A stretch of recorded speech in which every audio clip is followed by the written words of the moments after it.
The mule planted its feet and wouldn't take another step, and he was too tired to argue with it. The mule knew something. Its ears were flat, and I looked at that hollow below the ridge and thought, maybe she's right. I dropped the packs right there. That hollow became my whole world for 43 days. Caleb dropped the packs in the hollow and stood there a moment, breathing hard, letting the cold air rake through his chest like a wire brush. The brass compass on its leather cord swung against his sternum when he bent forward, and he pressed it flat with one cracked palm. Still ticking, still pointing north. Not that north mattered much anymore. He was 43 days out of Fort Benton, 43 days on a trail that had stopped being a trail somewhere around day 19, when the last blaze marks on the aspens gave way to nothing but raw timber and granite and sky. The fur company, Briscoe and Harlan they called themselves, like the name was supposed to mean something, had hired him to run trap lines along the upper Missouri drainage. $15 a month. 2 months back pay they still owed him. A handshake from Harlan himself, a man with soft pink hands and a watch chain that cost more than Caleb would see in a year. "You'll get what's coming to you when the pelts come in," Harlan had said, looking past Caleb's shoulder the whole time, like he was talking to the wall behind him, like the man standing in front of him was just furniture that happened to breathe. He had $14 in his pocket, a mule named Josephine, and whatever the land was willing to give him, which right now looked like deadfall timber, a windbreak of boulders, and thick pines overhead. He'd take it. Josephine stood at the lip of the hollow, her ears still pinned forward, nostrils working. She hadn't moved since the ridge. Caleb had pulled, cursed, leaned his whole weight into the lead rope, and the mule had looked at him with those dark, liquid eyes, like he was the dumbest creature God ever put legs on. She'd done this twice before, once on a switchback above the Teton River, where 20 minutes later the whole bank slid into the water and took 2 cottonwoods with it. Once on a game trail east of the high woods, where a rock slide had buried the path under 6 feet of shale. Both times he'd argued, both times the mule had been right. By the third time, a man either learns or he deserves what he gets. So he'd listened, turned south off the ridge, and found this hollow sitting below the tree line, like something the mountain had cupped in its hands on purpose. A natural bowl. Granite boulders on 3 sides, some of them taller than Josephine, worn smooth by centuries of wind and water. A stand of lodgepole pines grew thick along the western edge, their trunks close enough together that the wind had to fight to get through. At the bottom, a frozen creek bed, a vein of white ice maybe 4 inches across, following a channel carved into dark stone. Water, if he could crack it. He'd need a rock and patience. He had both. His planned camp was another 7 miles northeast, a flat bench above a tributary that Harlan's man had marked on the company map with a little X, like buried treasure. Caleb let that go. Let it fall out of his mind the way you let a rope slide through your hands when the animal on the other end is stronger than you. 7 miles in what was coming would kill him. He knew it the way he knew his own name. He started building. The deadfall was good. Lodgepole pine sheds its lower branches clean, and the forest floor was littered with poles, some 8 feet long, some 12, dried hard as iron. He dragged them to the gap between the 2 largest boulders on the north side, where the opening was maybe 6 feet wide, wedged the thickest pole across the top, horizontal, braced in cracks in the granite. Then he leaned the others against it at a steep angle, steep enough to shed snow, close enough together that the wind couldn't find a seam. His gloves split across the right palm on the 4th pole. He kept working. Blood came through the leather, froze, cracked, came through again. He stripped pine boughs, armloads of them, the green ones, thick with needles that still held sap, layered them over the frame. 1 layer, 2, 3, until the lean-to wall was dense enough that when he pressed his face against the inside, he couldn't feel the wind on his skin, just the sharp, clean smell of pine resin and the faint iron scent of his own blood. The floor came next. More boughs, laid flat, overlapping like shingles, 6 inches deep, deep enough to keep the cold from climbing up through the frozen ground and into his bones while he slept. He'd learned that lesson in a line camp outside Helena 3 winters ago, when he'd woken with his back so stiff he couldn't stand for an hour. Josephine, he positioned at the open side. The mule weighed close to 900 pounds, and her body threw heat like a cast-iron stove. He staked her lead rope to a root between the boulders and piled the packs behind her as a second wall. Not perfect.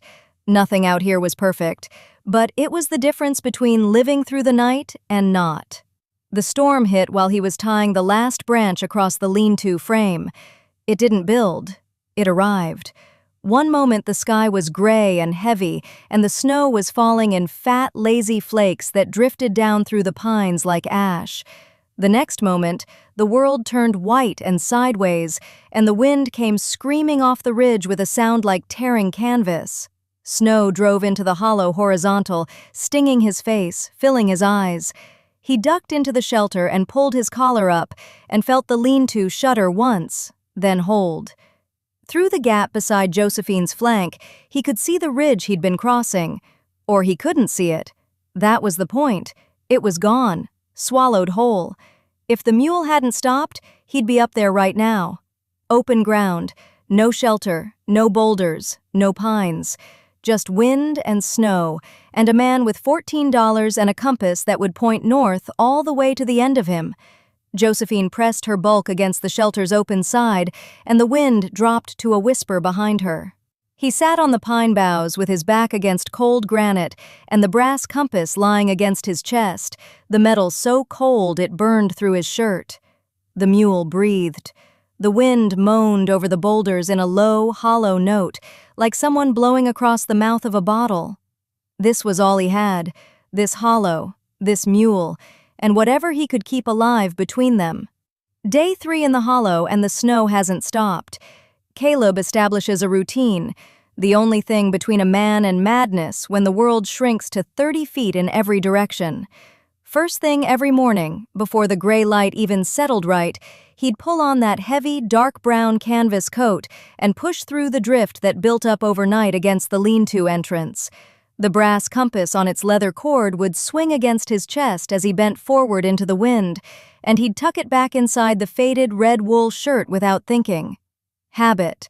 Same way he'd push that dark brown hair, streaked with early gray grown past his collar, behind his ears before pulling his hat down tight. The creek was 40 yards east, frozen solid on top by day 3, but he'd learned the trick of it.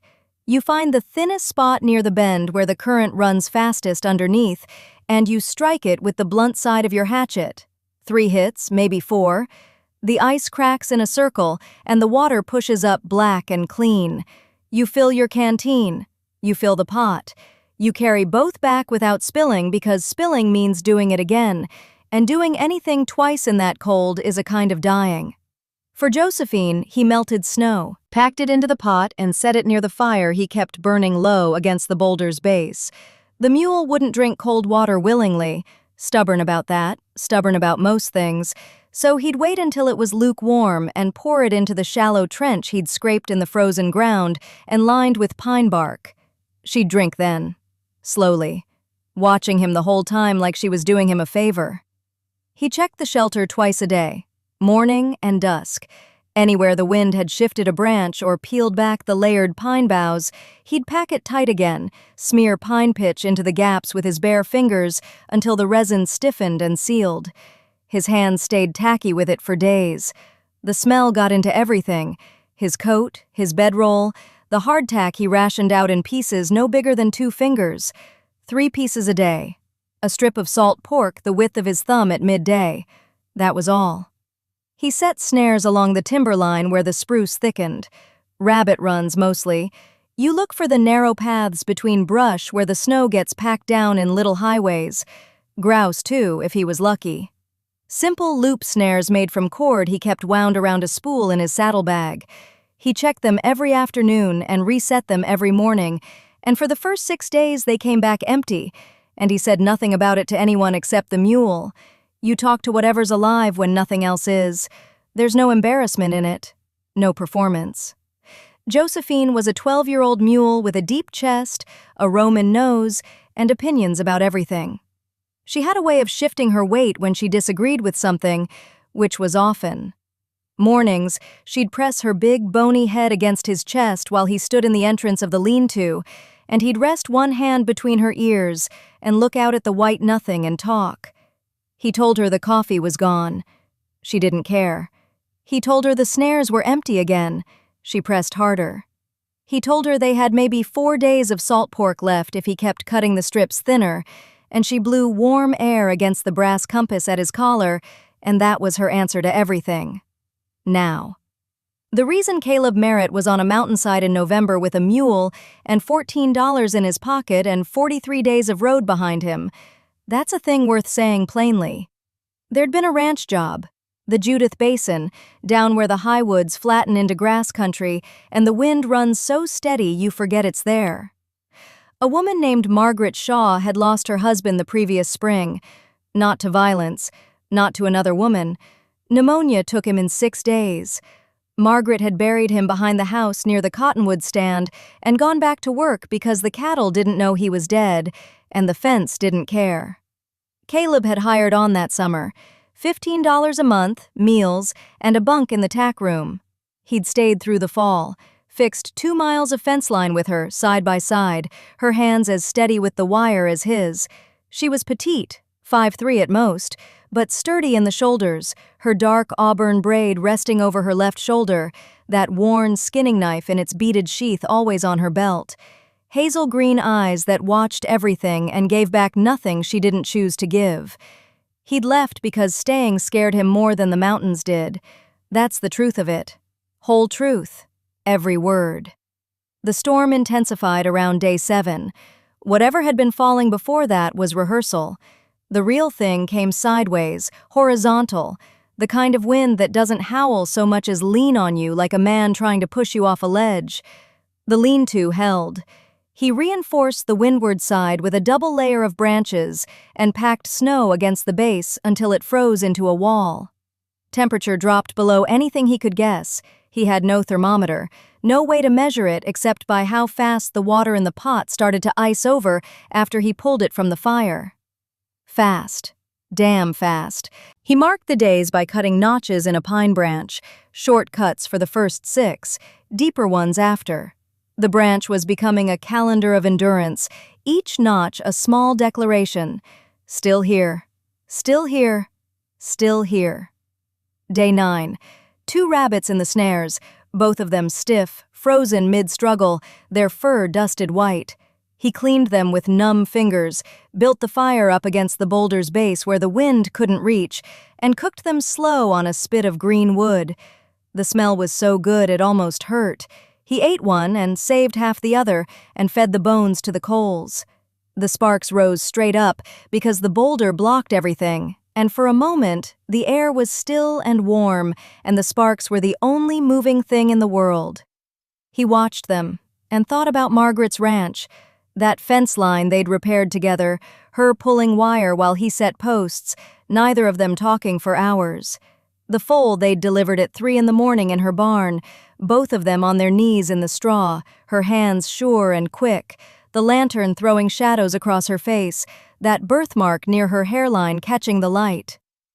He watched the sparks until they died. On day 11, digging through crusted snow to reach the creek ice, he finds the water still running underneath, clear and cold and alive, and he kneels there with his hands in it and feels something he can't name, something close to gratitude, something close to being found. I started thinking about Margaret Shaw around day 14, which was a dangerous thing to do in a place where thinking was all you had. The creek water had brought something back, something I'd been keeping packed down under layers of cold and hunger and the simple business of not dying. But once it surfaced, it wouldn't go back down, so I let it come. Her husband Edward had been dead 4 months when I rode onto that land, 50 acres in the Judith Basin, good grass, a creek running through the southeast corner, a house that needed paint, and a barn that needed more than that. I'd heard about the place from a man in Lewistown who said there was a widow running cattle alone and probably wouldn't last the winter. He said it the way men say things about women who won't sell, like she was being stubborn instead of brave. Margaret Shaw was standing on the porch when I came up the road, dark auburn braid over her left shoulder, charcoal shawl pulled tight against November wind, that skinning knife on her belt in its beaded sheath. She watched me the way you watch weather coming in, not afraid, just measuring. I told her I was looking for work. She asked what I could do.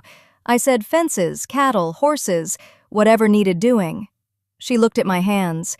She looked at the brass compass hanging at my open collar. Then she looked at my eyes, and I felt something shift in my chest, like a bone settling back into place. $15 a month, room in the bunkhouse, meals at her table. She said it flat, the way you state terms you've already decided on.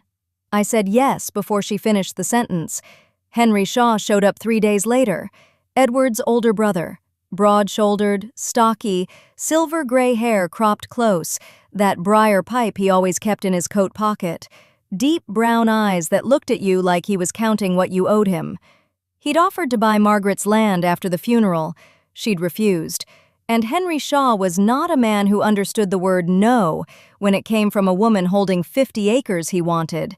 He stood in the yard and looked at me like I was something the dog dragged under the porch. Thumbs hooked in his belt loops, weight settled back on his heels, that pipe turning slowly between his thick fingers. "She hired you," he said. Not a question. "She did." "For what?" "Work." He smiled, the kind of smile that doesn't reach anywhere near the eyes.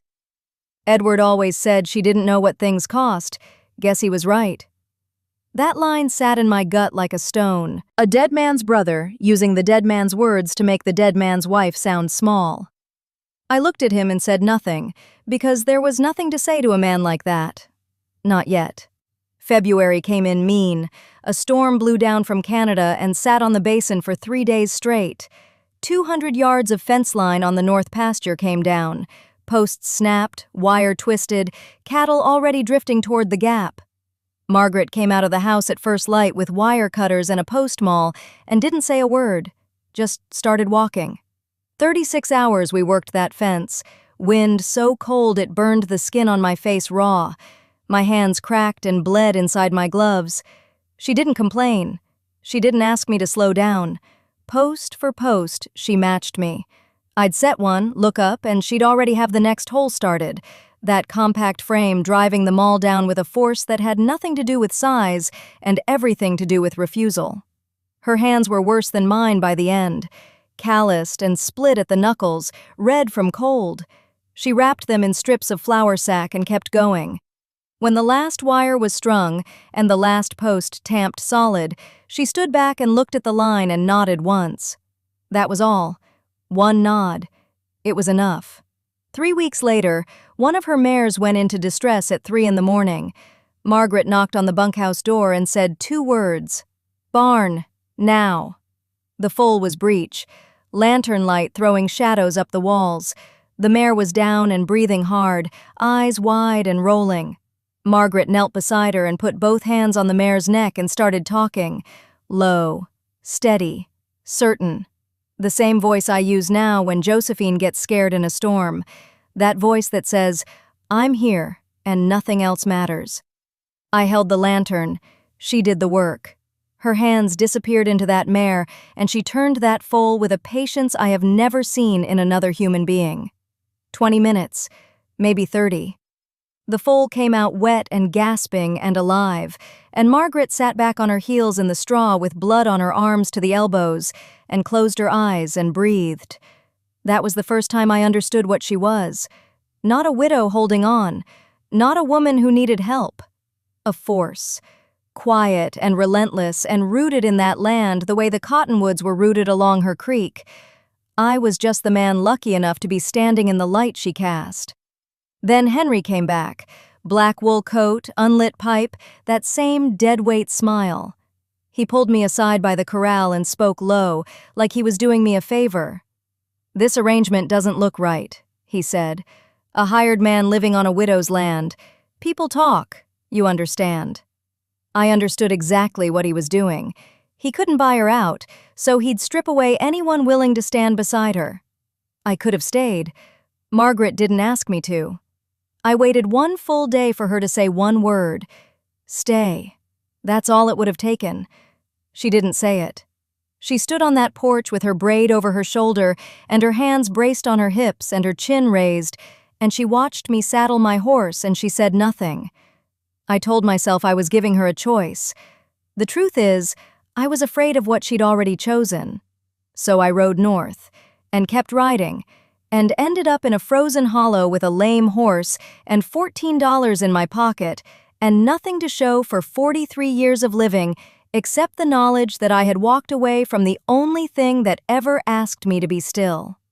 Somewhere around day 20, the snow paused for half a day, and I stood on the ridge where Josephine had stopped me, and I could see the valley below, white and silent and enormous, and I knew that if I survived this, I was going back to her ranch, and I was going to say the thing I should have said before I left. The storm came back on day 21 like it had unfinished business, and I crawled back into that hollow and held on. 3 days it raged. 3 days of wind that sounded like it was trying to peel the mountain apart one layer at a time. Josephine pressed against the rock wall, and I pressed against Josephine, and we shared what warmth we had, which wasn't much. The brass compass on its leather cord lay against my chest like a cold coin, and I held it sometimes in the dark just to feel something made by human hands. On day 24, the wind quit. Not tapered, quit. Like someone shut a door. I climbed up to the ridge trail, the one I'd planned to take north, the one Josephine had refused. It wasn't there anymore. A deadfall pine, must have been 60 feet tall, trunk thicker than a man's reach, had come down across the trail like God's own gate bar. But that wasn't the thing. The thing was what lay behind it. The entire north face of the ridge had let go. Rock and timber and frozen earth, all of it sheeted down in one massive slide. I could see where the trail had been. I could see where my planned camp would have been, 7 miles northeast, in that sheltered draw I'd picked off the map back in town. The draw was gone, filled with 20 feet of debris, boulders the size of wagons, timber snapped like matchsticks. I stood there a long time. That mule hadn't just saved me from exposure, she'd saved me from a burial. I'd have been under all of that. Nobody would have found me until spring, if then. Just another drifter who didn't come out of the mountains. Nobody to notify, nobody to miss me. Small thing, a mule planting her feet. Catastrophic thing, a mountain coming apart. I walked back down to the hollow and gave Josephine the last of the oats. She took them from my palm with her soft lips and looked at me with those dark eyes, and I said, "I owe you more than oats." She flicked one ear. Fair enough. Days 25 through 33 were the test. Not the storm. The storm was just weather. This was the other thing. Supplies were gone.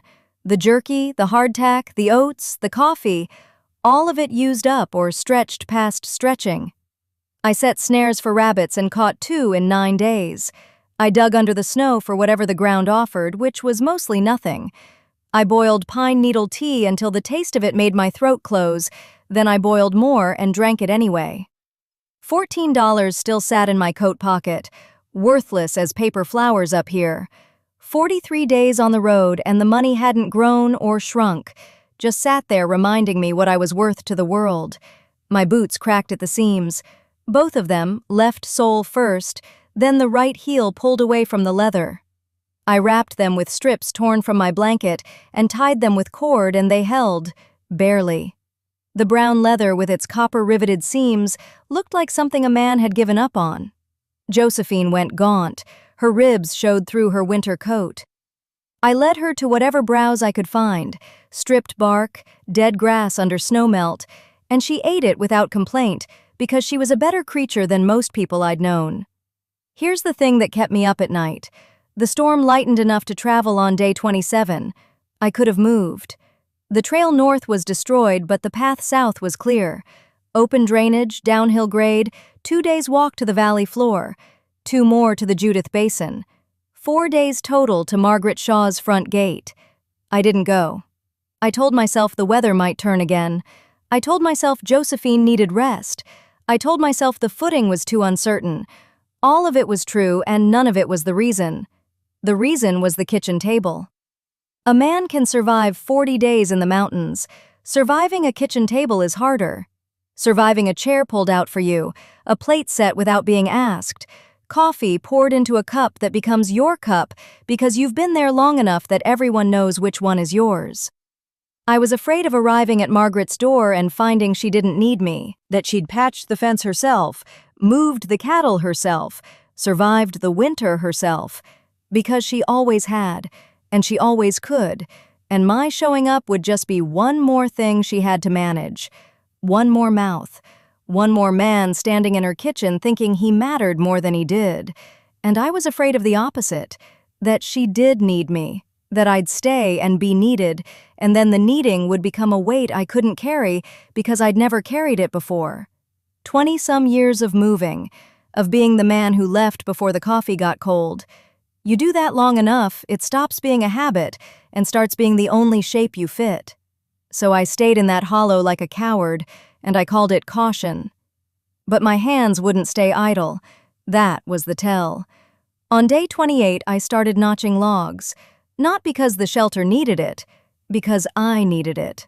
I squared the corners, built a proper low wall on the windward side, stacked tight, chinked with moss and mud. I hauled flat stones from the creek bed and laid a fire pit with a chimney stack that actually drew.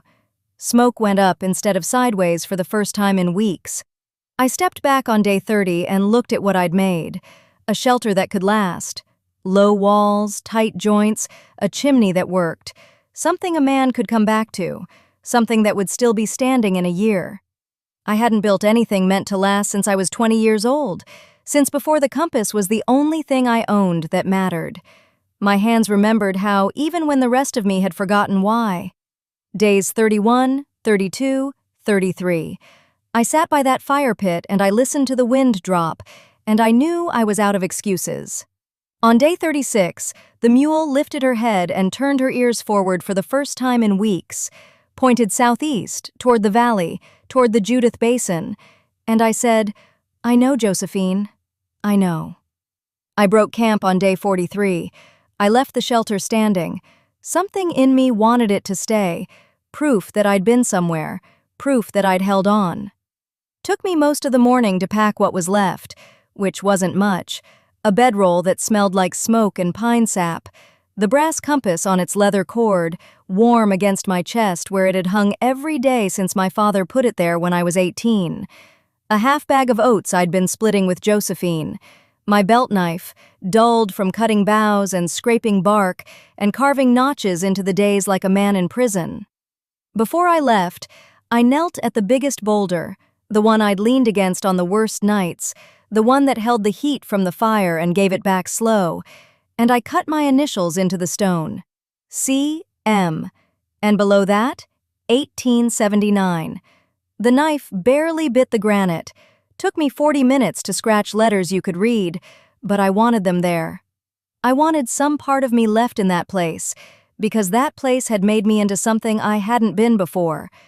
I didn't know what yet, but the man walking out of those mountains was not the man who'd walked in. I took one last look. The notched logs fitted tight, the stone chimney still standing, dark with soot, the pine bough floor beaten flat by 43 nights of a man who couldn't sleep turning over and over, trying to get comfortable with the weight of his own choices. It was the best thing I'd ever built, and I was leaving it behind. That seemed about right. The journey south took 7 days. 7 days of slow travel through snow that was still deep in the passes, but starting to give at the edges. Josephine was thin. I could count her ribs when I cinched the pack, but she was steady. She'd always been steady. That mule had more resolve than most men I'd known, and she didn't waste a single step. I followed creek beds where the footing was surest, kept to the tree lines where the wind couldn't reach us, let Josephine pick the path when I couldn't see one. The mountains changed as we came down. That's what I remember most, the way the snow line crept upward day by day, retreating to the peaks like something pulling back, letting go. Below it, the rock showed through, dark and wet, streaked with meltwater that caught the light. I heard it before I saw it. The sound of water under ice becoming water over rock. A trickle at first, then a whisper, then a voice. The whole mountain was waking up, and we were walking down through the middle of it. On the third day, I crossed a ridge and saw the valley below. Still mostly white, but the south-facing slopes had patches of brown and pale gold where the grass was trying. The sky was that thin blue you only get in late March in Montana, washed out, like it's been holding its breath all winter and finally let it go. I stood there a long time. Josephine stood beside me, ears forward, nostrils working. She could smell it before I could. Cattle, smoke, people. On the fifth day, I saw them. Cattle, other people's cattle. A small herd of maybe 30 head, dark shapes against the snow, moving slow along a creek bottom. I could see the brand from 200 yards, Circle T. Didn't know whose it was. Didn't matter. What mattered was this.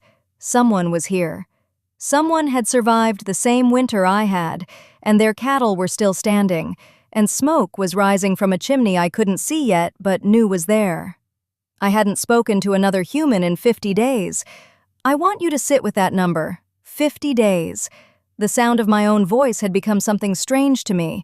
I talked to Josephine, sure, but those were fragments, commands, her name. 50 days without a conversation, without someone answering back, without the particular weight of another person's words landing in your ears and changing the shape of what you were thinking. I was half wild by then. I knew it.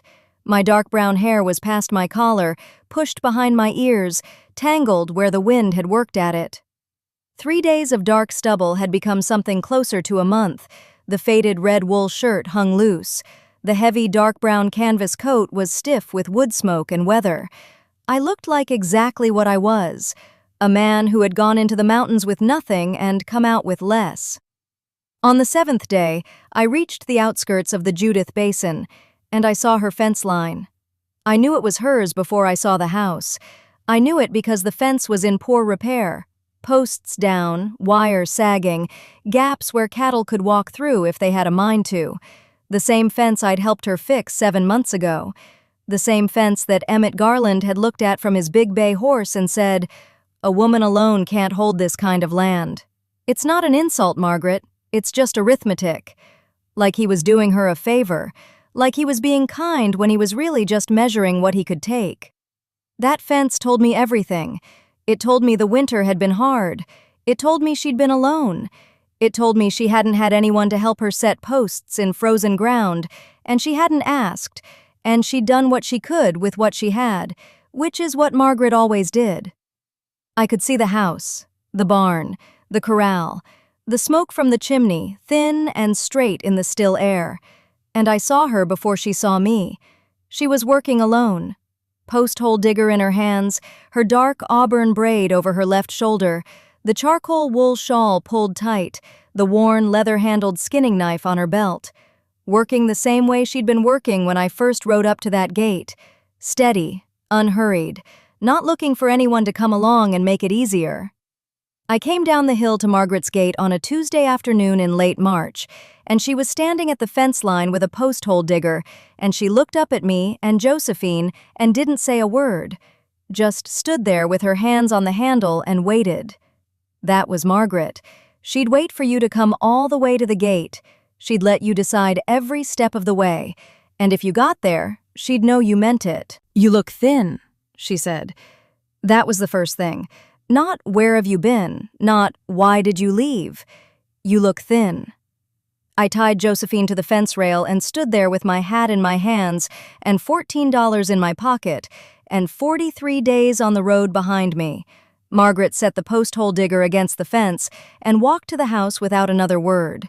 I followed her because there was nothing else to do. There was nothing else I wanted to do. She put a plate in front of me. Salt pork, biscuits, coffee so black it looked like creek mud. She sat across the table and wrapped both hands around her own cup, those calloused hands, the knuckles rough and red from work, and she watched me eat. The braid fell over her left shoulder the way it always did, the hazel green eyes steady, the faint birthmark near her hairline catching the afternoon light through the window. She looked the same, She looked like she'd been waiting without knowing she was waiting. I ate everything on that plate. She didn't ask where I'd been, didn't ask about the winter or the miles or the reasons. She got up and put another biscuit on my plate and sat back down, and that was all. That was enough. The next morning I was on the fence line before the sun cleared the ridge. Nobody asked me to be there. Nobody had to. The posts Margaret had started were good, straight and deep, but there were 40 more to go, and the wire was rusted in 3 places, and the whole south stretch sagged where the snow had pushed it down over winter. I started digging. By noon, she was beside me. Didn't say good morning, didn't say thank you, just picked up the wire stretcher and started pulling while I set the next post. We worked like that for 3 days. 3 days of silence and sweat and sage and the sound of the maul driving cedar into frozen ground. The rhythm came back the way breathing comes back after you've been underwater. She'd hold the post. I'd swing. She'd move to the next hole. I'd follow. Hand and hand, post and wire, the whole line growing straight across the south meadow like a sentence being written 1 word at a time. Neither of us needed to speak because the work was the language. It always had been. On the evening of the 3rd day, Margaret brought it up at supper, casual as weather. "Ruth Calloway saw us on the fence line," she said. "Rode past around noon." I looked up from my plate. "She stop?" She never stops, but she'll have told everyone in the basin by supper. I set my fork down. "That bother you?" Margaret looked at me with those wide-set eyes, and something shifted in her face. Not a smile exactly, something harder than a smile and more honest. "It would bother me more if there was nothing to tell." I picked my fork back up, kept eating, but something in my chest unlocked, a bolt sliding open that I hadn't even known was rusted shut. That night we sat on the porch. The sky was the color of bruised plums fading to black, and the air smelled like cold sage and the last of the snow still sitting in the shadows of the north-facing slopes. Margaret had her shawl, the heavy charcoal one, pulled tight around her shoulders. I had my coffee. The brass compass lay against my chest where it always lay, the leather cord dark with years of sweat. She reached over, slow. Her fingers found the compass and lifted it and turned it in the fading light. The brass was worn smooth on the edges, the hinge stiff, the needle still true. "You kept this," she said. "It points south," I said. She looked at me. I looked at my coffee. The steam rose between us and vanished. She let the compass fall back against my chest, and her fingers brushed my collar as they pulled away. The worn cotton of my faded red shirt, the warmth of her hand close enough to feel on my neck, but not quite touching skin. Neither of us moved for a long time. The stars came out one by one like someone was lighting them from behind. Josephine shifted in the corral and blew air through her nostrils. Somewhere down the valley a coyote called, and another one answered, and then it was quiet again. The kind of quiet that has weight, that presses down on you like a hand on your shoulder saying, "Stay, stay, stay." I could have said something, could have named what was happening between us, but naming it would have been like pulling a fence post before the wire was strung. Some things need the tension to hold. Henry Shaw came to the ranch on a Sunday in April. I heard the horse before I saw it. Heavy hooves on the mud road, the creak of good leather. I was on the porch mending a bridle when he rode into the yard, broad-shouldered and stocky, barrel-chested in his black wool coat. The silver-gray hair cropped close, those deep brown eyes beneath the bushy brows taking inventory of everything, the way a man does when he's looking at property that carries his family name. He saw the new fence posts, straight and tight across the south meadow. He saw the barn door I'd rehung on fresh iron hinges. He saw the mule in the corral, brushed and fed and standing easy. And he saw me on the porch with the bridle in my hands and the brass compass at my collar, and he knew exactly what he was looking at. Henry opened his mouth, then closed it. His jaw worked like he was chewing something that wouldn't go down. The briar pipe sat unlit in his coat pocket the way it always did. His thumbs hooked into his belt loops and his weight settled back on his heels, and he just stood there in the yard, taking the measure of what had changed. Margaret came out through the screen door with 2 cups of coffee and handed him one. Calm as Sunday morning. Her skinning knife on her belt, her braid over her shoulder, her chin raised the way it always was when she'd already made up her mind.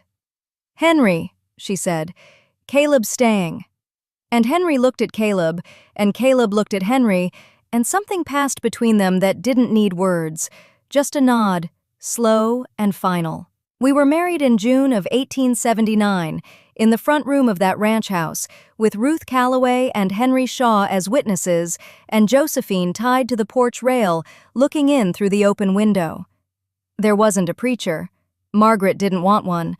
We'd found a circuit judge passing through Elk Bend on his way to Helena, and he charged us $1.50 and read from a book so worn the binding had come apart twice. The ceremony took 4 minutes, maybe 5. The judge mispronounced my last name, and Margaret corrected him before I could, and that felt about right for the way things already were between us. She wore her cream-colored linen blouse with the bone buttons and her long, dark green wool skirt. Her auburn braid rested over her left shoulder, same as always. She'd pinned a sprig of wild lupin behind her ear, and it was the only concession she made to the occasion. I wore a clean white shirt I'd bought in town for $2. It was stiff at the collar, and I kept pulling at it, and Margaret finally reached over and folded it down flat without looking at me, right there in front of the judge, and Ruth Calloway made a sound that might have been a laugh. Henry Shaw stood by the window with his briar pipe in his coat pocket, his silver-gray hair catching the light. When it was done, he shook my hand. His grip was firm, and his deep brown eyes held mine for a long moment. He said, "Edward would have approved." That was enough. That was more than enough. Josephine stuck her head through the open window during the vows and breathed on the back of my neck. Nobody moved her. She was part of it too. The years after that don't unspool in a line. They come in images, flashes. The way memory actually works when you've lived somewhere long enough that the seasons stop being something that happens to you and start being something you move through like water. First summer, Margaret and I moved the cattle to high pasture together, 43 head up the switchback trail above the creek. She rode ahead. I rode drag. The brass compass swung against my chest with every step. We didn't talk for 6 hours, and it was the best day of my life up to that point. First autumn, we brought in the hay. 14 acres cut and stacked. My hands bled through my gloves on the 3rd day, and Margaret wrapped them without comment and handed me a fresh pair she'd bought in town while I wasn't looking. She'd spent 80 cents on them. I know because I found the receipt in her coat pocket that winter. First winter damn near killed us. 3 weeks of wind that came down off the mountains like something with teeth. The fire in the stove went day and night. Josephine stood in the barn with her ears flat and her eyes half closed, and I'd go out every 4 hours to check on her, and every time I came back inside, Margaret would be sitting at the table with coffee already poured. She never asked if the mule was all right. She knew I'd say. 28 years of marriage. I'll try to tell you what that means. It means fence posts replaced, foals born at 3 in the morning, your hands bloody to the wrist, her voice steady beside you saying, "Push now, push." It means the creek running clear every spring, like a promise the land keeps making. It means 50 acres that became 80, then 110. It means $15 a month becoming $40, then something that didn't need counting because it was ours and it was enough. It means her hand finding mine under the table when company was over, and neither of us looking at each other. Years later, Ruth Calloway told Margaret's daughter the story. Sarah was grown by then, a young rancher in her own right, running 60 head on the north section, with her mother's hazel green eyes and her mother's way of standing with her chin slightly raised, like she was daring the wind to push her back. Ruth sat in the kitchen with her coffee and said, "I knew before they did." She was old by then. Her hair had gone white and her hands shook, but her eyes were sharp as fence wire. A woman doesn't hand a man a post hole digger like that unless she's already decided. Sarah asked what she meant. Ruth said, she handed it to him handle first, like she expected him to still be there when she needed it back. One autumn, I don't remember which year exactly, Maybe 1902, maybe 1903, I rode up to the ridge, the hollow where I'd spent those 43 days alone with Josephine and my own cowardice. The shelter was still standing. The logs had gone silver with weather. The stone chimney I'd built still held together, every rock where I'd placed it. My initials were still cut in that boulder by the entrance, C.M., 1879. I brought Margaret the next week. She rode behind me on the trail and didn't ask where we were going. When we reached the hollow, she dismounted and walked to the lean-to and stood in the doorway. She looked at the space where I'd slept on pine boughs, where I'd sat with a fire going and the darkness outside, and every reason to keep riding. She didn't say anything. She put her hand on the doorframe. The leather-handled skinning knife on her belt caught the light. Her braid had gone silver by then, threaded through with the last of the auburn, and she stood there with her shoulders straight and her chin raised, and she nodded. One nod. That was all. She understood what it had cost me to come back. She'd always understood. I'm 71 years old. Margaret's 64. The mule's been gone 20 years, buried under the big pine by the creek. But the shelter on the ridge is still there. I checked last autumn. The logs have gone silver. The stone chimney still stands. And my initials are still cut in that boulder. 1879. The year a mule stopped me from running, and the land taught me what staying was for. She asked me once why I kept the compass.